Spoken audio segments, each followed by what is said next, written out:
compete करेंगे model scout से, but वो चीज़ हो नहीं पाई कहीं ना कहीं। लाइक इश्यूज हुए, ऑफिशियल कुछ अचीवमेंट नहीं था, तो स्लॉट्स वगैरह नहीं मिलते थे, अच्छे खासे स्क्रीम चलते थे। All right, so Kartik, one thing that we've seen with a lot of esports organizations is for some reason they have their boot camps in Mumbai or Pune. What is the reason behind this? We are curious to know. अभी soul और God like, तो ये लोग काफी अच्छे से समझे environment कैसा है, ई स्पोर्ट्स का सिनेरियो कैसे वर्क करता है, कंटेंट क्रिएशन पे काफी वर्क करे, ई स्पोर्ट्स पे काफी वर्क करे। Sir, we have a very huge amount of audience which is a female audience, तो उनके लिए कुछ कमेंट सिंगल हो तो वो डीएम कर सकती है।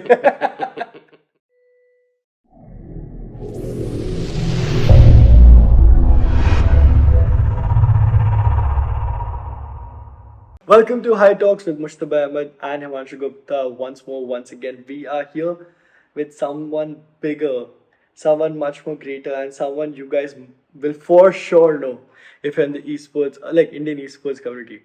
So, Mujal, I'll start it off. Go for it. Go for it. All right. So today we have a special guest joining us, Kartik, the founder of Upthrust Esports. Kartik's passion for gaming led him to create Upthrust Esports in 2020 with a goal to promote and develop esports in India and provide gamers with a better platform to practice and grow their skills. His dedication and hard work towards building a strong gaming community in India even landed him a spot on Shark Tank India, where he pitched his vision to investors and gained valuable insights. We are excited to learn more from his experience in the esports world and hear about how full his DMs have been after his Shark Tank appearance. Welcome, Kartik. How are you, bro? Thank you, thank you guys for such an lovely introduction. I am all good. What about you guys? कैसे हो आप लोग? Fantastic. Doing well, Doing man. fantastic. Thank you so much. Thank you for joining us on the podcast, man. It's my honor. It's my honor. Thank you for inviting. So yeah, Karthik, can we just like obviously each and everyone in India has seen the Shark Tank episode, and they were like, "Oof, esports is picking up." अभी तक तो अपन like limelight के पहले just with the community we were showing कि okay, we are having games, we are having tournaments, we are giving an opportunity to gamers to actually participate, monetize their skills, as well as gain recognition. We were doing our part, but at the same time shark tank पे आने के बाद उन बच्चों को भी एक मतलब सहारा मिल गया, पापा ये देखो ये करता हूँ मैं, इनका गेम जीता है मैंने, इनके साथ खेलता हूँ मैं, या फिर इनके प्लेयर्स के साथ खेलता हूँ. So that has been inspirational, but like inspiration से पहले अपन को पता होना चाहिए कि फाउंडेशन कैसा रहा. So can you just like brief us on how you started, how you got involved? So I started my journey as a gamer. Like I had passion for gaming. Especially I used to play PUBG Mobile a lot. और like I used to follow Mortal Scout और उनकी streams देखता था. Like तो वहाँ से मतलब एक वो मिला, पैशन आया गेमिंग का कि भाई मेरे को भी एक T1 प्लेयर बनना है. तो start as a professional T1 player करना चाहता था. लगता था लाइक लॉकडाउन के टाइम पे बहुत लोग खेलते ही थे अपने दोस्तों के साथ, घर वालों के साथ, रात के मतलब रात भर. तो ऐसे ही कुछ मेरा भी था. फिर मैंने सोचा कि ये लोग जैसे खेलते हैं, इन लोग का फॉलो करते हैं, हम भी इसे एक प्रोफेशनल टाइप से खेलते हैं. तो मैंने फिर कॉम्पिटिटिव स्क्रिम्स वगैरह खेलने का ट्राई करा धीमे धीमे. तो वहाँ पे स्लॉट वगैरह वो चीज़ अच्छी लगने लगी कि हाँ चलो एक बार इनके लेवल पे पहुँच के देखते हैं, compete करेंगे मॉडल स्काउट से. बट वो चीज़ हो नहीं पाई कहीं ना कहीं. लाइक इश्यूज हुए, ऑफिशियल कुछ अचीवमेंट नहीं था, तो स्लॉट्स वगैरह नहीं मिलते थे, अच्छे खासे स्क्रिम्स चलते थे. तो फिर मैंने सोचा कि अपना ही खुद का एक टूर्नामेंट स्क्रिम्स वगैरह वाला और बना लेते हैं, जहाँ पे खुद ही ऑर्गेनाइज करेंगे और खुद ही उसमें खेलेंगे. सो बेसिकली ऐसा कुछ माइंडसेट नहीं था, बट हम इसीलिए स्टार्ट कर रहे थे. Like I joined pro scrims at first. तो वहाँ पे स्क्रिम्स वगैरह कराएंगे खुद ही, वहाँ पे T1 टीम्स आएंगी और उनके साथ हम अपना भी खेलेंगे. तो बेसिकली ग्राइंड के लिए फिर धीमे धीमे माइंड डाइवर्ट हुआ और कि भाई नहीं होना, कॉम्पिटिटिव प्लेयर नहीं बन पाएंगे, बहुत बहुत ग्राइंड करनी पड़ेगी, बहुत हार्ड है, और मेरा गेम प्ले उस लेवल का भी नहीं था. फिर धीमे धीमे माइंड डाइवर्ट हुआ उस चीज से. फिर एकदम मैं ये चीज पसंद, ऑर्गेनाइजिंग वाली चीज काफी अच्छी लगने लगी, और स्टेबिलिटी भी दिखी इसमें कहीं ना कहीं. उस टाइम तो काफी अच्छे रिलेशन भी बन गए थे T1 टीम से. फिर प्रो स्क्रिम्स के साथ थोड़ा बहुत सीन हुआ था ऑन 16 अप्रैल 2020। फिर वहां से हमने पहले तो वाइट लेवल पे इवेंट्स वगैरह ऑर्गेनाइज करा है, लाइक फॉर डिफरेंट और उनके साथ have now over 360K subscribers on YouTube. हमारा उस हम्म, दौरान पे मैं लाइक ऐसा था मेरा कि मेरे काफ़ी अच्छे रिलेशंस बन गए थे, स्पेशली प्लेयर्स से, जो भी जितने भी T1 प्लेयर्स है, लाइक उनके साथ क्या चल रहा है उनका सब कुछ पता रहता था मेरे को। हम्म, और काफ़ी अच्छे टर्म्स बन गए थे, तो हम्म, एक बॉन्ड रहता है वो काफ़ी स्पेशल बन गया था सारे T1 प्लेयर्स से, क्योंकि मेरे एज के ही है बेसिकली सारे। तो correct. वैसे एक दूसरे से आपस में दोस्ती यारी में बात करके जो भी था वो हुआ। फिर धीमे धीमे इवेंट्स वगैरह कराने शुरू हुए और रेवेन्यू जनरेट स्टार्ट हुआ। लाइक पहले तो घर वाले बिल्कुल सपोर्ट नहीं करते थे इस चीज में, खिलता भी हाँ, था तो भी गालियां देते थे। और अपना जब इसमें आया कि तो वो कहते थे कि इसमें क्या होगा, स्टेबल करियर ऑप्शन नहीं है, मतलब पढ़ाई लिखाई करो। उस टाइम से मैं 12th बाद बेसिकली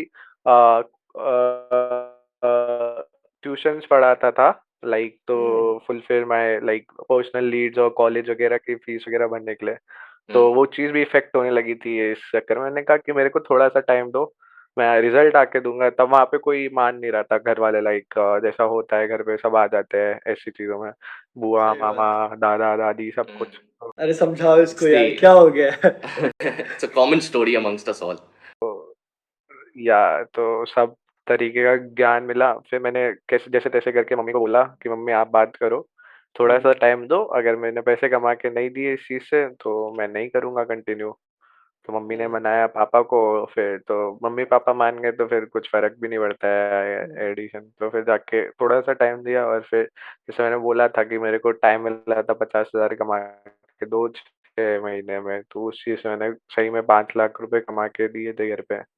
तो फिर हम्म. उसके बाद यकीन हो गया कि हाँ भाई इसमें भी कुछ स्कोप है। फिर धीमे धीमे सपोर्ट मिला, सब कुछ करा।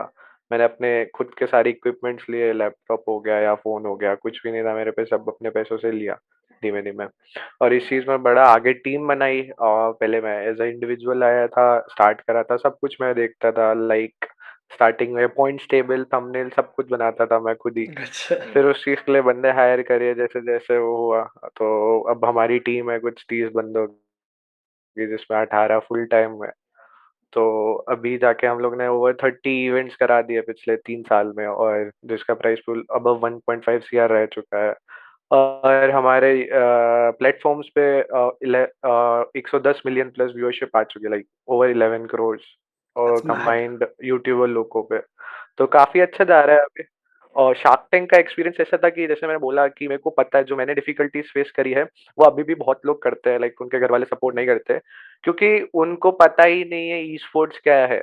लाइक उनको अब Correct. ये तो हम्म. समझ में आ गया क्रिकेट है ये, पर उसको भी एक रिस्की ऑप्शन मानते हैं। सब घर वालों को यही लगता है कि इंजीनियरिंग कर लो, डॉक्टरी कर लो, उसी में है स्कोप। सही बात. लाइक ब्रेकफास्ट लंच डिनर में भी घर पे वही खिलाया जाता है, इंजीनियरिंग डॉक्टरी ये सब भी हम्म. हम्म. हम्म, खाने के साथ साथ। तो वही जैसा उनकी मेंटेलिटी होती है वही दूसरों पे आती है। फिर अगर जो बच्चा अपने मन का भी नहीं कर पाता, जैसे मेरे को था मर्चेंट नेवी का शौक था, लाइक अच्छा. 12th बाद मेरे को मर्चेंट नेवी करनी थी, बट वो हम्म. एक रिस्की करियर ऑप्शन था, तो घर वालों के प्रेशर की वजह से वो छोड़ना पड़ा। जबकि मेरे सिलेक्शन वगैरह भी हो गया था, मेरे को इंटरव्यूज के कॉल भी आ रहे थे, काफी अच्छी रैंक आई थी मेरी।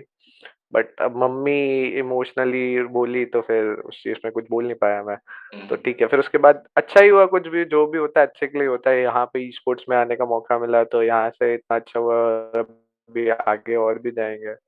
और शार्क टैंक का मेन मोटिव वही था कि एटलीस्ट अवेयरनेस फैला सकूं कि क्या है ई स्पोर्ट्स, कैसे चलता है, और इसमें ये भी एक करियर ऑप्शन देखा जा सकता है। जैसे किसी भी चीज की शुरुआत हुई थी जीरो से ही हुई थी, बाकी आगे बढ़ते हैं।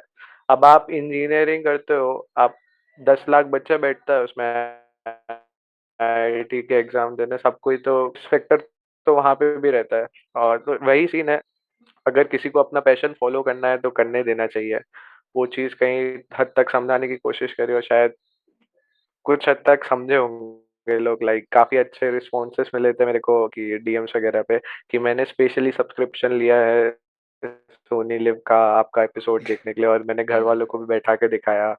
तो उनको दिखाया कि ये देखो ई स्पोर्ट से भी लोग कमाते हैं और मेरे को भी ये चीज करने दो, तो उससे काफी अच्छा मोटिवेशन मिला कि कहीं ना कहीं कुछ तो मैसेज पॉजिटिव पहुंचा है लोगों के अंदर, और वो लोग एक एग्जाम्पल तो दिखा पाए एटलीस्ट कि क्या होता है ई स्पोर्ट्स और कैसे पैसे कमा सकते हैं। क्योंकि अगर आप मतलब एज अ ई स्पोर्ट्स अगर आप देखते हो कोई टूर्नामेंट वगैरह, तो उतना समझ में नहीं आता, नॉलेज नहीं होती है उनको, बस ऊपरी ऊपरी का लगता है कि आप बता दो ये लोग इतना पैसा कमाते हैं, ये कैसे कैसे कमाते हैं ये नहीं समझ में आता है।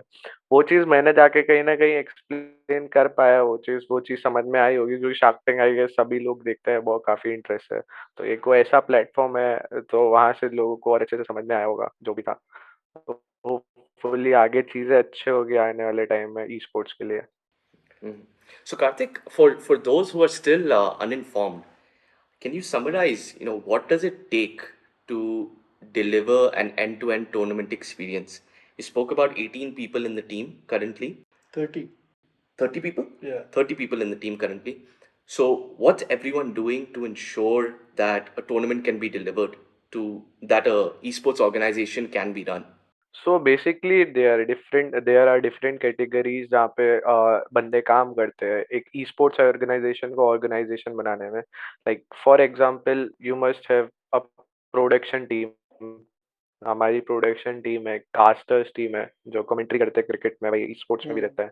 Graphic designing team, league of operations team, और एचआर, अकाउंट्स, लीगल, सब कुछ इन्वॉल्व रहता है इसमें। तो यही सब रहता है, आपको एक ऑर्गेनाइजेशन रन करने के लिए बंदे लेने पड़ते हैं, रिक्रूट करने पड़ते हैं जो अलग अलग डिफरेंट डिफरेंट क्या कहते हैं उसे, अपने फील्ड में स्पेशलिस्ट हो, तो वही। Skill sets अलग होने चाहिए. Correct, correct, correct, correct. तो ऐसे ही चलती है। बाकी एक मैं आपको ये ई स्पोर्ट्स ऑर्गेनाइजेशन मेरा वाला बताया, मैं आपको टीम का बताता हूँ। टीम में जैसे प्लेयर्स वगैरह रहते हैं, बूट कैंप मैनेजर रहता है, तो वैसा ही सीन रहता है। और हमारे में थोड़ा डिफरेंट है क्योंकि हमारा प्रोडक्शन वाला काम है, ऑर्गेनाइजिंग वाला काम है।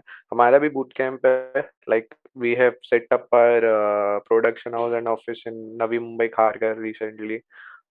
तो वहाँ पे हमारा प्रोडक्शन भी होता है, हमारा स्टूडियो भी है और लोग रहते भी है। Mhm. And Karthik, why तो do you और ये think? सब मैंने गेमिंग से ही अचीव करा है। Uh, ये एक चीज और ऐड ऑन करना चाहूंगा, जी. ये सब जो भी है मैंने सब गेमिंग से ही अचीव किया है, खुद से पैसे डाल के नहीं करा है। लाइक जो मैंने अपना ऑफिस सेटअप किया है, प्रोडक्शन हाउस सेटअप किया है, जितना कमाया गेमिंग से उस प्रॉफिट से ही बना के करा है। कुछ घर का पैसा नहीं लगाया है ना, ये कमाया हुआ पैसा लगाया है। तो मंजिल का बंगलो ले रहा हूँ रेंट पे, तो ई स्पोर्ट्स की क्या कैपेसिटी है, किस वे तक ग्रो हो सकता है उसको, तो वो चीज़ की एक बारीकी समझनी चाहिए शायद, अगर जो भी मोटिवेशन लेते हैं उस चीज़ को, कि हाँ, अगर आप ध्यान से चीज़ें करोगे तो आपका ग्रोथ होगा। Bilkul. So Karthik, what we've seen right over the last 2 odd years of doing high tournaments is that there are an abundance of esports organizations in India, and then you spoke about profits. So, what mechanisms are in place for these organizations to become revenue generating, become profitable? Because what we've seen is that, okay, there are 1,000, but only a handful actually make it. Only a handful remain after a year. Only a handful grow to the scale that Upthrust has grown to. So, and what we've seen for them is one of the greatest difficulties is around revenue generation and more importantly, profit making. So, how would you advise them to go about that? So basically, we have always been at Upthrust. We have always been a profitable company अभी तक। Revenue generation depend करता है काफी सारी चीजों पे, आप कैसे उस चीज को लेके जा रहे हो, कैसे एग्जीक्यूट कर रहे हो। आपका एग्जीक्यूशन अच्छा होगा तो आप पे और ज्यादा प्रोजेक्ट्स वगैरह आएंगे, आप उस चीज को अच्छे से। अब फॉर एग्जांपल मैं एक टीम का लेके देता हूँ, दो टीम्स बेसिकली अभी, सोल और गॉड लाइक। तो ये लोग काफी अच्छे से समझे इन्वायरमेंट कैसा है, ई स्पोर्ट्स का सिनेरियो कैसे वर्क करता है, कंटेंट क्रिएशन पे काफी वर्क करे, ई स्पोर्ट्स पे काफी वर्क करे, और ये लोग आज के टाइम पे काफी अच्छा प्रॉफिट जनरेट कर रहे हैं। बर्न भी होता है बेसिकली, अगर कोई आप नहीं और गो स्टार्टिंग में, अगर आप स्टार्टिंग बहुत जब ई स्पोर्ट्स का शुरुआत हुआ था, लाइक इंडिया में ग्रो हो रहा, अगर आप तब के फेज से आए हो, तब आप धीमे धीमे अभी जाके स्टेबल हो गए होगे या प्रॉफिट के उस पे हो गए। बट आप लेट आए हो, लाइक एक साल पहले या कुछ टाइम पहले, तो आपको स्टार्टिंग में काफ़ी ज़्यादा बर्न करना पड़ेगा, क्योंकि आपको इस ई स्पोर्ट्स एनवायरनमेंट का कुछ आइडिया ही नहीं है कि क्या कैसे चीज़ें चलती है, वर्क होती है। ना आपके उतने अच्छे रिलेशन होंगे जहाँ पे आप चीज़ें कट टू कॉस्ट पे करा पाओ या कुछ भी हो। तो उनको काफ़ी ज़्यादा प्रॉब्लम फेस करनी पड़ती है और उनको काफ़ी ज़्यादा बर्न भी करना पड़ता है वहाँ पे। बट बर्निंग भी एक आपको एक विज़न लेके चलना पड़ेगा कि आप कब तक बर्न कर सकते हो, आपकी पॉकेट अलाउंस कब तक होती है। ओवर बर्न करने का कुछ मतलब नहीं है यहाँ पे। अगर आपको रिज़ल्ट नहीं दिख रहा है, आपने कुछ एक विज़न रखा होगा, एक प्लान रखा होगा कि भाई हाँ, शुरुआत के 1 साल, 2 साल, 3 साल मेरा बर्न होगा, चलेगा, बट मैं चौथे साल से प्रॉफ़िट या ब्रेक इवन पे तो एटलीस्ट आऊँगा। अगर आप वो प्लान ऑफ एक्शन नहीं लेके चलोगे तो आप, बहुत सारी और ऐसी हुई है जो एग्जिट भी ले चुकी है काफी ज्यादा लॉस पे, और अभी भी कुछ ऐसी टीम्स है जो सरवाइव कर रही है लॉस पे या बर्न पे या ब्रेक इवन पे, और कुछ ऐसी और है जो अभी प्रॉफिटेबल है और अच्छा खासा कर रही है इस इंडस्ट्री में। तो आपको चीजें सिंप्लीफाई करनी पड़ेगी अपने हिसाब से, और थोड़ा सा स्टडी करना पड़ेगा मार्केट को कि कैसे ग्रो हुआ है मार्केट, किस वजह से हुआ है, और जो आपसे सक्सेसफुल ऑर्ग्स है वो क्या की फैक्टर्स है उनके पास कि वो लोग अच्छा कर रहे हैं। तो उनसे लर्निंग्स लेनी पड़ेगी, बैड एक्सपीरियंस से लर्निंग्स लेनी पड़ेगी कि वो कहाँ पे कुछ चीज़ ट्राई करी थी, वो लोग सक्सेसफुल नहीं हो पाए और उनका काफ़ी ज़्यादा लॉस हुआ। तो ये सब चीज़ें आपको स्टडी करनी पड़ेगी कहीं ना कहीं, तब जाके आप एक अच्छी ऑर्ग बना सकते हो और जो लंबे टाइम तक चले। और सबका एक गोल है एंड मोटिव है, सारी जितनी ऑर्ग है यहाँ पे, चाहे टीम्स ले लो, चाहे टूर्नामेंट ऑर्गेनाइजर ले लो, उनको अपने कंपनी को ग्लोबली रिप्रेजेंट करना है अच्छे लेवल पे। फॉर एग्जांपल टीएसएम आई है, TSM is a very big, और इंडिया में आई है, इंडिया में काफी अच्छा कर रही है, बाहर तो अच्छा करती करती है।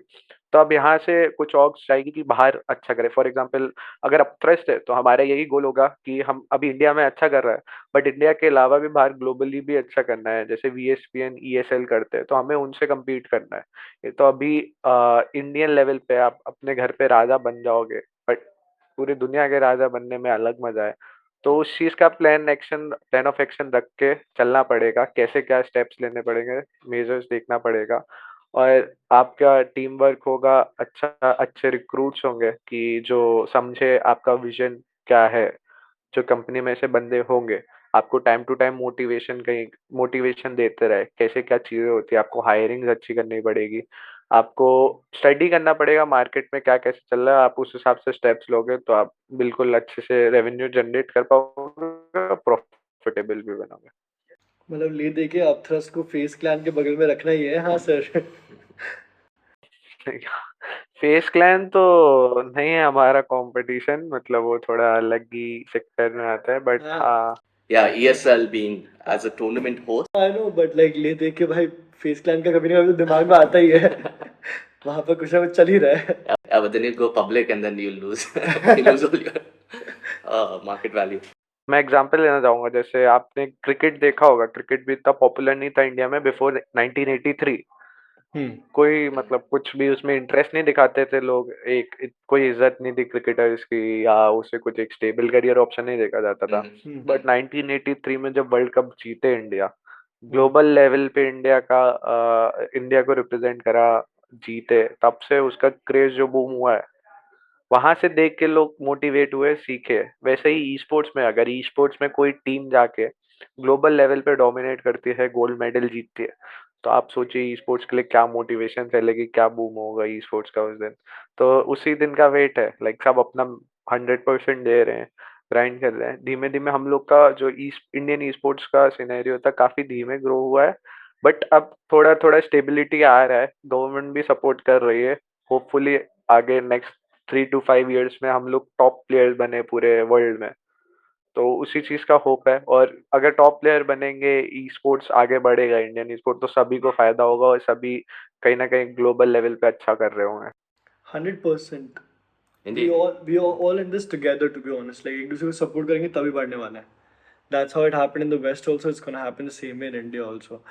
All right, so Karthik, one thing that we've seen with a lot of esports organizations is for some reason they have their boot camps in Mumbai or Pune. What is the reason behind this? We are curious to know. So basically like Mumbai एक ऐसी city है, like अभी तो ज्यादातर जो gaming facilities है, boot camps है, वो मुंबई में लोकेटेड है। बाकी जगहों पे भी है, लाइक गुड़गांव, दिल्ली, हैदराबाद, बेंगलोर, बट सबसे ज्यादा अभी मुंबई में है, क्योंकि लाइक यहाँ पे ज्यादा अच्छा टेक काम हो जाता है और काफी अच्छी फैसिलिटीज है मुंबई के। अगर आपको बड़े इवेंट्स कराने हो तो रिसोर्सेस इजीली अवेलेबल रहते हैं। चाहे आप एक लैन इवेंट का वेन्यू देख लो, स्टेडियम देख लो, कुछ भी हो, और मेजोरिटी ऑफ द प्लेयर्स जो है वो मुंबई से ही बेस्ड है। तो एक रीजन ये भी है, इसलिए या तो मेरा एक पर्सनल रीजन ये था कि मेरा ड्रीम सिटी था मुंबई बचपन से ही, कि अगर कुछ उखाड़ना है तो यहाँ पे basically based out of Jhansi. तो झांसी के सबसे क्लोज रहता है दिल्ली, तो घर वाले भी वहाँ पे पुश कर रहे थे कि दिल्ली ले लो, तो आना जाना भी इजी पड़ेगा वहाँ से। अच्छा। और जो हमारे मैन पावर भी था, लाइक प्रोडक्शन टीम्स है, वो भी काफी लोग मुंबई में ही थे। तो मैंने सोचा कि बेस्ट ऑप्शन है मुंबई है, थोड़ा कॉस्टली है, महंगा है। But everyone is there. और दिल्ली तमन्ना थी ना, दिल्ली तमन्ना को पूरा तो करना जरूरी है। खुद का बिजनेस चालू किया है, खुद के पैसे खर्च कर रहे हैं, इट मेक सेंस। अच्छा sir, now that I am गेसिंग अब तो अपन का अपथ्रस्ट में 2 साल हो चुका है, काफी कुछ हो चुका है। Any funny moments which you remember which like कुछ हुआ हो with the boot camp, because like with something in the esports industry that happens to us regularly, generally लोग डीएम तो करते ही हैं मेन बिजनेस अकाउंट को कि sir job दे दो, सर हमें गेम खेलना है, सर हमें ये करना है, वो करना है। But at the same time कुछ लोग होते हैं स्मार्ट बॉयज, जो देखेंगे कि अच्छा हिमांशु गुप्ता फाउंडर है, उसको उसके पर्सनल पे जाके डीएम करेंगे कि भैया सर प्लीज जॉब दे दो। जॉब भी नहीं, पैसे दे दो सर। Diamonds दे दो, diamonds. And bro, I get entertained out of those. Now thing is कि अब ऐसा लिमिट हो चुका है कि I'm like bro, मैं मतलब कोई और भी डीएम्स एक्सपेक्ट कर रहा हूँ तो वो भी नहीं बढ़ता है। The 99 plus has not reduced at all, even though I've cleared so many. It's mad. So similarly आपके साथ से कुछ हो चुका है सर? काफी ज्यादा होता है, लाइक डीएम स्पैम होता है, मेल्स पे आता है, लिंक्डइन पे आता है कि मैं ऐसे ग्राफिक डिजाइनर हूँ या कास्टर हूँ, मेरे को ट्राई कर लो एक बार, मैं प्रोडक्शन करता हूँ काफी साल से, ना रेज्यूमे भेजते हैं और उस पे स्पैम भी करते रहते हैं। तो हाँ होता है ऐसे, बट ठीक है, कहीं ना कहीं उनको एक उनके माइंड में एटलीस्ट वो तो है, क्यूरियोसिटी है कि अच्छी जगह पे काम करना है, एक चाह रहती है कि या डेडिकेशन उन्हें वहां पे प्रूव करनी है, या उनका वो है कि अच्छी जगह पे जाके काम करना है। तो उनके अंदर ऐसे वो है, इसलिए वो भेजते हैं, एक जिद रहती है। तो बार बार भी स्पैम करते हैं, डेली भी आते हैं किसी बंदे के सेम सेम। बट कभी कभार कोई बंदा स्किलफुल होता है तो हम उन्हें रिक्रूट कर लेते हैं एज पर आर रिक्वायरमेंट्स। कभी कभार नहीं लगता है तो फिर हम वो चीज़ नहीं देख पाते हैं। तो या बट एक उसका प्रोसेस होता है बेसिकली, जब भी हम लोग को कुछ रिक्वायरमेंट्स होती है किसी भी कैटेगरी या सेक्टर के रिक्रूटमेंट्स करने होते हैं, तो we go like announce it on LinkedIn और इंस्टाग्राम, वहाँ से लोग अपना एप्लीकेशन भरते हैं। उसमें से कुछ सिलेक्टिव लोग वो होते हैं, चूज होते हैं, और उनको हम लोग रिक्रूट करते हैं। या बाकी मैसेज डीएम तो काफी ज्यादा आते हैं, लाइक वो ये भी आता है कि हमारी हमारी टीम है, हमने ऐसे ऐसे जगह पे रिप्रेजेंट करा है, हमें स्पॉन्सर कर दो। तो वही उनके लिए तो यही है भाई कि हम लोग टीम को स्पॉन्सर नहीं करते हैं, क्योंकि एक कॉन्फ्लिक्ट ऑफ इंटरेस्ट वाला चीज हो जाएगा। हम ही टूर्नामेंट ऑर्गेनाइज करा रहे हैं और हम ही एक टीम स्पॉन्सर कर रहे हैं, तो वो चीज हम लोग नहीं कर सकते और ना करेंगे। तो वैसे डीएम्स तो मत ही भेजो प्लीज। काम वाला हो तो भेज दो, चलेगा, अगर आपका काम पसंद आएगा तो बिल्कुल लेंगे, for sure. Sir, we have a very huge amount of audience which is a female audience, तो उनके लिए कुछ कमेंट सिंगल हो तो वो डीएम कर सकती है। ब्रो, बड़ा लव इट। नहीं, नहीं अच्छा, सिंगल नहीं है, कार्तिक सिंगल नहीं गाइस, बॉदर मत करना। ऐसा नहीं है, जिसको भी मतलब अगर आप काम के रिलेटेड काम तो पहले। काम, work is always first. सख्त रहना चाहिए जिंदगी में, बाकी चीजें तो बाद में भी होती रहेगी। एक करियर सेट हो गया उसके बाद होता रहेगा सब कुछ। तो यार अगर आप काम के लिए कर रहे हो तो बिल्कुल चीज हो सकती है। लाइक ऐसा रहता है कम्युनिटी में, मेरे साथ तो ऐसा बहुत बार हम्म हुआ है। अगर आप किसी अगर किसी नॉर्मली किसी लड़की से बात भी करता हो, वर्क हम्म रिलेटेड ही हो या कुछ भी होता है, दोस्त है, तो ऐसे स्प्रेड आउट होती है वो चीजें कम्युनिटी में कि ये इसकी बटली है, ये तेरी बटली है, ऐसा ऐसा। तो लाइक मैं जैसे बताया कि काफी अच्छे दोस्त हैं मेरे पूरे प्लेयर्स वगैरह। तो वो लोग करते थे, मैंने कहा भाई ऐसा कुछ नहीं है, तुम लोग फालतू में हवाबाजी कर रहे हो। कह रहे नहीं, एक लड़का लड़की दोस्त नहीं हो सकता। हमने कहा अच्छा ठीक है भाई। अल्लाह की इस हिसाब से लोग ने तो मेरी मतलब कम से कितनी कितनी रिलेशंस बना दिए लड़कियों के साथ, जो सारे ठीक है। और मैं भाई खुद सामने वाले में इंटरेस्टेड भी तो होना चाहिए, तब तो मैं ये सब चीजें बोलूं कि नहीं ऐसा कुछ नहीं है। और मेरे को अपना फोकस रखना है, और कुछ होगा भी तो एक पे स्टिक करते हैं, ऐसा नहीं है कि कोई भी हो आए अरे जाए। अरे one man guy I one woman guy I Dedicated, like dedicated. Dedicated सिर्फ बिजनेस में नहीं रियल लाइफ में भी I love it okay perfect यार ये तो अच्छी बात है बट या at the same time bro बहुत हमारी I think last I check was 45 to 48% is like female audience even I was surprise हमने क्या बात है ये तो अलग ही प्यार दिखा रहे हैं लोग so I was like okay works out but majorly from India तो वहां पर मैं डिफीट खा जाता हूँ लाइक दुबई से देखो तो मजा है हम मिल भी सकते हैं कुछ कर भी सकते हैं business related again not in my personal life के हिसाब से All for business. much taken over man Everything is for business only. मैं अभी समझ रखे या अच्छा by the way so you guys organized 30 tournaments right you said at the start of the thing या which more were than 30। okay that's our so own IPs, और हम hmm, लोग वाइट लेवल पे मोर देन 200 इवेंट्स प्रोड्यूस कर चुके हैं अभी तक, और उसमें हमने काफी सारे ब्रांड साथ काम किया है। let's talk about your tournaments, okay? The one that Upthrust was organizing. I'm 100% sure जब पहला इवेंट हुआ होगा उसके बाद एक फीलिंग आया होगा एट द सेम टाइम एक जो सबसे बड़ा इवेंट रहा है अपन का उसके बाद फीलिंग आया होगा how has that changed and like you know how was that like जब जैसे गेम खत्म होने और like the entire team sat down guys we are done let's go first Upthrust tournament So basically, we started off with scrims initially, फिर वो events पे turn हुआ। But मैं आपको एक मेजर इवेंट का बताना चाहूंगा। Like Diwali battle season 1 was the biggest event till now. Like उसका price pool was around 30 lakhs, और उसमें हम लोग ने अराउंड 25 मिलियन व्यूअरशिप अचीव करी थी कंबाइंड यूट्यूबर लोगों पे। तो वो काफी अच्छा इम्पैक्टफुल इवेंट था हमारे लिए, और कम्युनिटी में उसके काफी चर्चे हुए थे। जो अमाउंट ऑफ हम लोग ने क्वालिटी प्रोड्यूस किया था उसमें, इन terms of execution, in terms of production, सब कुछ में, तो वो बहुत अच्छा रिस्पांस मिला था कम्युनिटी से। और हम लोग के बंदों ने काफी मेहनत करी थी, और उसका जब एंड रिजल्ट मिला जैसे ही खत्म हुआ, काफी अप्रिसिएशन मिली। तो हम लोग ने, और कुछ फीडबैक्स होते हैं, you can not be 100% accurate every time. तो 98% अच्छा करा, 2% कहीं पे पीछे रहे, तो उस चीज पे वर्कआउट करा आगे जाके, और इवेंट्स पे वो चीज कवर अप करी। तो या वो एक्सपीरियंस काफी अच्छा था, काफी खुश हुए थे उस टाइम पे टीम पे। उसके बाद पीछे मुड़ के नहीं देखा है किसी ने अभी तक। आगे जाके भी ऐसे और बड़े इवेंट्स करने हैं। तो that was the first event. उसके बाद हम लोग ने काफी और इवेंट्स भी करे हैं। फॉर एग्जांपल क्राफ्टन के साथ हमने ऑफिशियल इवेंट कराया था, आफ्टर पार्टी। और पोकेमोन यूनाइट का पहला ऑफिशियल इवेंट हम लोग ने करा था, the Pokemon unite city league, जो पोकेमोन द पोकेमोन कंपनी ने सपोर्ट करा था। ई फीफा वर्ल्ड कप 2022 हम लोग ने ब्रॉडकास्ट किया था, लाइक उसका इंडिया में।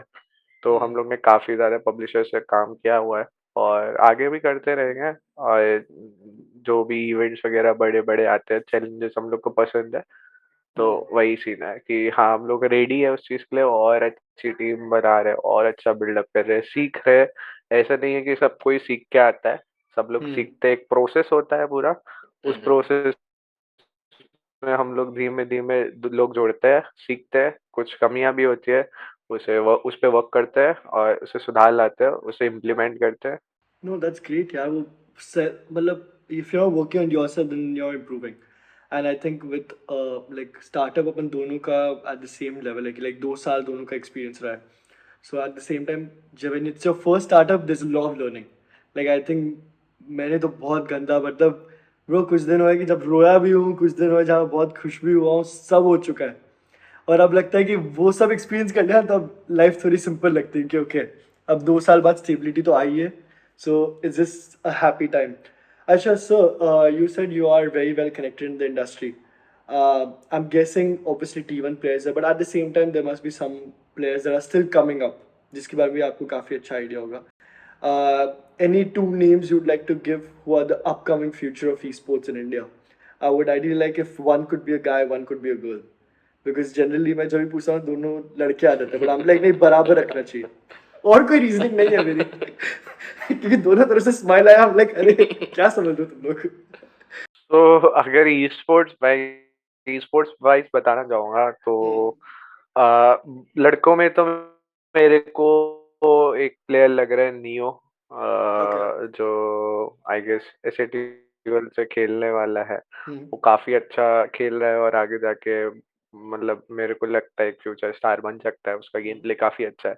लड़कियों का कॉम्पिटिटिव सिनेरियो मैंने उतना फॉलो नहीं किया है, लाइक क्रिएशन वगैरह वाला ज्यादा उभर के आती है लड़कियां, तो उसमें उसमें ज़्यादा अच्छी है। और लाइक कॉम्पिटिटिव सिनेरियो में बोलना चाहो तो मैं मियाओ 16 के को बोलूँगा कि शी इज़ वेरी वेल और वो आगे जाके बहुत अच्छा कर सकती है।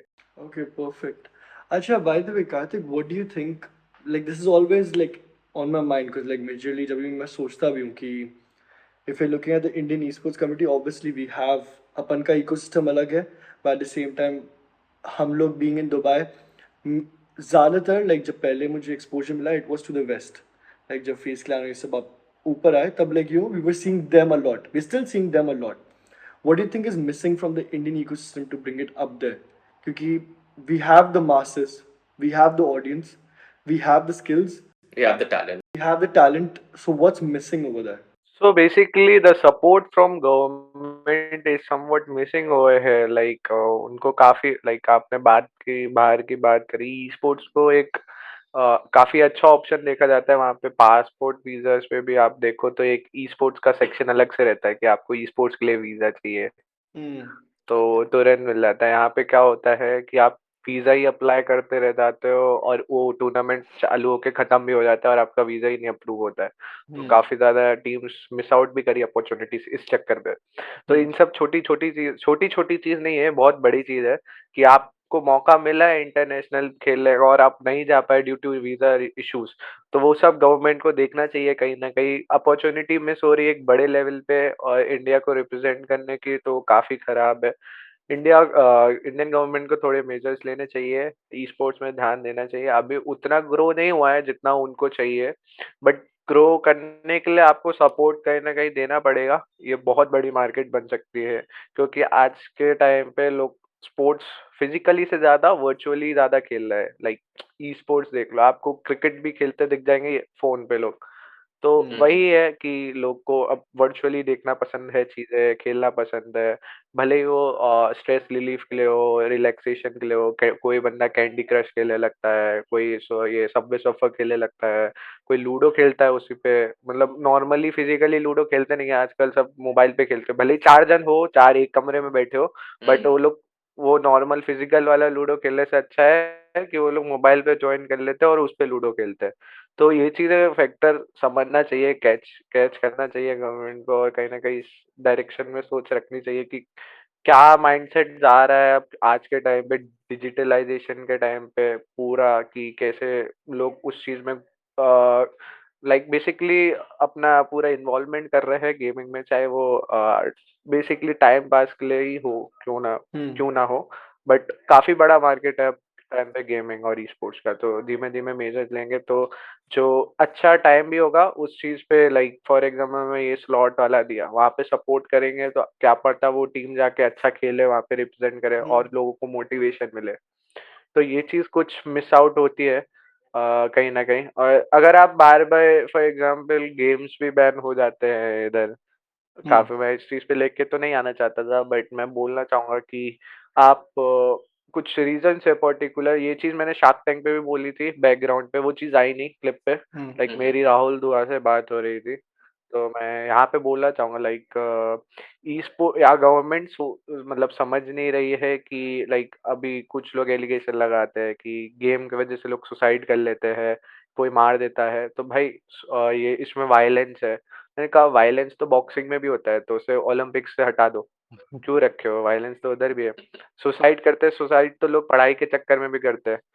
कोई कितने केसेस आते हैं कि आईआईटी के प्रेशर के चक्कर में, इंजीनियरिंग के प्रेशर के चक्कर में लोग बच्चे ने सुसाइड कर लिया या कुछ भी एक्सरसाइज। तो भाई तुम इस हिसाब से पढ़ाई भी बैन कर दो, क्यों चला रहे हो? पढ़ाई मत कराओ। तो ये कोई एक रीजन नहीं हुआ कि आप किसी चीज को बैन कर रहे हो। एक दो ऐसे केसेस होते हैं क्या, और वही रीजन है, आपको कैसे पता? तो ये सब चीजें गवर्नमेंट पता नहीं क्या सोच के इम्प्लीमेंट करती है बैन। बाकी जो पीछे चल रहा है, जो लाइक बैन से पहले काफी अच्छा ग्रोथ था ई स्पोर्ट्स का, उस गेम की वजह 100%. से। Yeah. तो और आपने उसे एकदम से बैन कर दिया लाइक बिना कुछ सोचे समझे। तो कितने लोगों की लाइफ इम्पेक्ट हुई है उससे, वो चीज आपने देखी नहीं। कितने लोगों ने अपनी पढ़ाई छोड़ी, उनका कुछ अच्छा करियर ऑप्शन बना, वो लोग को अच्छी सैलरी मिलना स्टार्ट हुई। तो उन लोगों ने अपने घर वालों से मतलब एक अप्रूवल ले लिया उस चीज का, और उनका कहीं थोड़ा बहुत अच्छा जा रहा था, आपने बैन कर दिया। अब लोग सामने वाले के माइंड में क्या आएगा कि मैं पढ़ाई ही कर लेता, इससे अच्छा मैंने इस चीज के लिए अपना पढ़ाई छोड़ा या जॉब छोड़ा, मैं इस चीज में आया हूँ और ऐसे ऐसे स्टेप्स ले लिए, तो इसे स्टेबल करियर ऑप्शन नहीं देख पाएंगे हम। और अब घर वालों को क्या जवाब दूं? घर वाले और गुस्सा करेंगे कि मैंने मना करा था, 100 बार मना करा था, उसके बाद भी तुम इस चीज में आए और फिर ऐसा सब हो गया। तो ये चीजें नहीं सोचते हैं, मतलब बड़े लेवल पे सोचते हैं। आपको सोच के चलना चाहिए कि बाकी के लाइफ पे क्या इम्पेक्ट पड़ सकता है इस चीज से, आपके स्टेप से। ये चीज अगर कुछ है तो आप एक पब्लिशर से बात करो, उसे सॉर्ट आउट करने की ट्राई करो। Banning is not the only option, there are many other options you can explore and like वहां पे सॉर्ट आउट हो सकती है चीजें। बट एक ये ban game is not the option. काफी सारी चीजें हिल जाती है उससे, सिस्टम हिल जाता है, इको सिस्टम हिल जाता है, उसे फिर बिल्डअप करने में काफी टाइम लगता है। ये सब चीजों की वजह से ही हमारा जो इंडियन इकोसिस्टम है काफी पीछे रह गया है। नहीं तो अभी ग्रोथ होगी, मतलब एक स्टेबल दिखेगा, सपोर्ट मिलेगा, तो हम लोग भी आगे पहुंचेंगे। और जैसे आपने नाम लिया फेस क्लैन वगैरह का, कुछ ज्यादा टाइम नहीं लगेगा उनको पीछे छोड़ने में, क्योंकि इंडिया में पैसा बहुत है और टैलेंट भी बहुत है, स्किल सेट भी बहुत है, बंदे काम करने वाले भी बहुत है, और जीतने वाले भी बहुत है जो डेडिकेशन कहते हैं। टाइम की बात है, सपोर्ट की बात है। आप सपोर्ट करो, टाइम दो, अगले 3 से 5 साल में वहां पे एक दो और तो होगी जो रिप्रेजेंट कर रही होगी उस लेवल पे। Karthik, how's it going with the IQ tournament? I've been seeing a lot of posts around. It's going really well like काफी अच्छा जा रहा है। 4 दिन से काफी एक्साइटमेंट के साथ प्लेयर्स पार्टिसिपेट कर रहे हैं। अभी लास्ट दिन चल ही रहा है, लास्ट मैच है आई गेस। तो मोस्टली तो गॉड्स रेंज जीतने वाली है इसमें, बट काफी एक्टिव हुए प्लेयर्स न्यू स्टेट में। काफी टाइम बाद एक बड़ा इवेंट आया आईकू का, जिसका प्राइस पूल भी काफी अच्छा है। 10 लाख का है ना प्राइस पोल? यस, 4 दिन का 10 lakh. And how's the viewership been? Viewership is been great. और क्या कहते हैं like there were some demands from the brand, उसको फुलफिल करना पड़ रहा है। तो वो बेसिकली वो था, और काफी अच्छा प्रमोशन हुआ इवेंट का। Like everybody promoted the event very well, including many big players. Goblin scout ने भी कहीं ना कहीं अपने स्टोरीज पे हाइप बनाई, और काफी सारे लाइक हम लोग स्ट्रीमर्स से वो रीस्ट्रीम भी करा रहे हैं, उनका भी ट्रैक्शन ले रहे हैं। तो काफी अच्छा जा रहा है इन terms of viewership. Very good. Yeah, yeah. No, I've been seeing all of it. So recently, maybe a few weeks ago, I started following everyone through my personal account. Okay, personal account से ज़्यादा देख सकता हूँ. Through the High Tournaments account, we're just looking at messages. So I've been seeing a lot of posts around it, a lot of hype, and yeah, 10 lakh. So I mean, that's a very very handsome amount. So that's very good. And viewership, I'm happy to hear that viewership is still on the rise because, like a video I saw yesterday, there's this streamer called Penguin 07, quite popular in the US. So one of the things that he was saying was that esports in the US is kind of tanking. जैसे face clan का जो IPO था ना, the stock price has fallen immensely. Snoop Dogg left the board of directors as well. TSM, after the FTX deal, is looking to get bought over now by possibly a private equity firm. So uh, that was very scary for me to hear because I was like, अगर US में ऐसा हो रहा है, then will it bleed out to India? But thankfully, that's not a case, at least from Listen, what we from what have I've heard. Upthrust in India, okay? नहीं होने वाला tank. Our entire team also has worked out like that only. जैसे आपको बताया था ना starting में like DMs is what people use to connect with us. I think अभी टीम में हमारी टीम में total मिला के about 18 people हैं, out of which 8 of them have come through DMs. They just showed their this thing like they were just so excited about working with high tournaments. I'm like चलो call पे आओ, चलो देखते हैं आपका experience क्या है. Obviously I won't just hire anyways, but I was like okay let me speak to you, and I saw कि okay I can mold them into what I need. I like upon as founders we have a vision कि हमारे को अपनी company को यहाँ ले जाना है. I'm like these guys can be molded to help us go there faster, which is very important. Your recruit should align with your vision. आपकी कंपनी अपने आप ही ग्रो करेगी उसके बाद. तो आपके एम्प्लॉयज आपके साथ अलाइन करेंगे, आपके विजन के साथ अलाइन करेंगे, तो या ग्रोथ होगी उस चीज में, समझेंगे आपको, तो ऑब्वियसली डेफिनेटली वो चीज अच्छी जाएगी और ग्रोथ भी काफी अच्छी मिलेगी और सिस्टमेटिक चलेगी सारी चीजें. Fair. Acha, Karthik, one final last question. What can we expect for the future of Upthrust Esports? I would like to know कि अभी साल अपन का नया financial year चालू हो गया. What are we looking like for this year? What's gonna come up? Because I don't want a 5 year का thing. Because मैं जानता हूँ अभी 2-3 महीने वापस बुला लूंगा कि आ जाओ podcast पे. इसलिए बोलो इस साल के लिए क्या expect कर सकते हैं? What can the audience be waiting for? So there are big tournaments and events lined up इस साल में. FY 2023 से 24 में हम लोग काफी ज्यादा टूर्नामेंट्स कराने वाले हैं फॉर अंडरडॉग्स प्लस इवन. सो सबको अपॉर्चुनिटी मिलेगी, ग्राइंड करते रहो, और हम लोग साथ ही साथ बाहर भी एक्सपेंड करने वाले हैं, ग्लोबल लेवल पे भी इवेंट कराने वाले, south Asia Meena.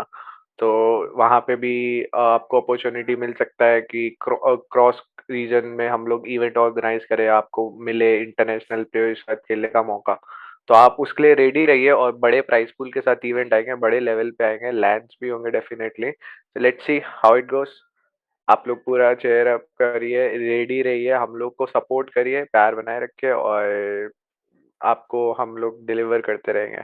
In terms of entertainment we won't miss out anything. जितना बेस्ट पॉसिबल एंटरटेनमेंट हम लोग डिलीवर कर सकते हैं, हम आपको करेंगे, क्योंकि एज अ ऑडियंस हमें आपको एंटरटेनमेंट डिलीवर करना ही पड़ेगा. लाइक आपकी कुछ एक्सपेक्टेशंस रहती है कि हम, अगर आप हमारी स्ट्रीम देख रहे हो 5 घंटे, तो आप बोर ना हो, आपको प्रॉपर एंटरटेनमेंट मिलता रहे उस 5 घंटे. तो हम वो चीज कवर करेंगे आपके लिए थ्रू आउट द ईयर. आपको प्रॉपर एंटरटेनमेंट मिलेगा, प्रॉपर शोज मिलेंगे, और आप काफी इंजॉय करोगे as a viewer. Hey, so nice. Very. चलो, मुझ any last questions or क्या end करें? We end. Okay, so thank you so much, Karthik, for joining us on High Talks 51. It's been a pleasure, it's been an honor, and literally, this is kind of like a season 2 after our 48 High Talks. उसके बाद हमने नया season किया, and I can't like it's been mad because like every guest that comes on, I'm like, okay, this was the best podcast, but bro, not gonna lie, this was the best podcast. Like I had a great time, and I hope you also did. Thank you for coming on, and we look forward to seeing you again in the future on High Talks. But I will be watching your 52th video as well. वहां पे भी आपने same चीज चिपकाई किसी को कि ये वाला देखता, तो मैं देखूंगा आपका. वो हर वीडियो के बाद. हाँ. नहीं नहीं, मैं उस टाइम पे I'll have to figure out something else. No, I'll take care of that. Buttering. नहीं नहीं, बटरिंग क्या है, अपन तो अब तो क्या बोल, बटरिंग तो ऐसे करते हैं हम तो, मतलब पॉडकास्ट में आता है एम इज कि जिसको भी ला रहे हैं प्रॉपर बैठ के बस चिल कॉन्वर्सेशन कर पाए, थोड़ा उनकी लाइफ में भी एंटरटेनमेंट कर पाए, हमारी लाइफ में थोड़ी एंटरटेनिंग हो, और अपन के व्यूअर्स को भी मजा आए. नहीं तो क्या मजा है पॉडकास्ट का. हाँ, हमेशा उस चीज के लिए अवेलेबल हूँ जहाँ पे कहीं ना कहीं एक ऑडियंस को मिल पाए, ई स्पोर्ट्स क्या है अवेयरनेस फैला पाओ. जैसे मैं कॉलेजेस के सेमिनार्स वगैरह भी अटेंड कर रहा हूँ कुछ, तो वहाँ पे ई स्पोर्ट्स के बारे में जहाँ पे भी मेरे को बताने का मौका मिलता है, जिस चीज़ से मेरा करियर बना है, जिस चीज़ से मेरे को ग्रो मिली है, तो मैं कभी नहीं चाहूँगा कि उस चीज़ की और बढ़ाना, पीछे रहूँ उस चीज़ में, मैं बढ़ाऊँगा अपने एंड से जितना हो सकता है, जिस लेवल पे हो सकता है। तो या thank you for inviting me and it's been an honour to like have a conversation with you too. बहुत बढ़िया लगा मेरे को, काफ़ी अच्छा एक्सपीरियंस था। Thank you so much, yaar. Super. Chalo, let's end the podcast over Thank you, Kartik. here. Hi, sir. Did you enjoy the podcast?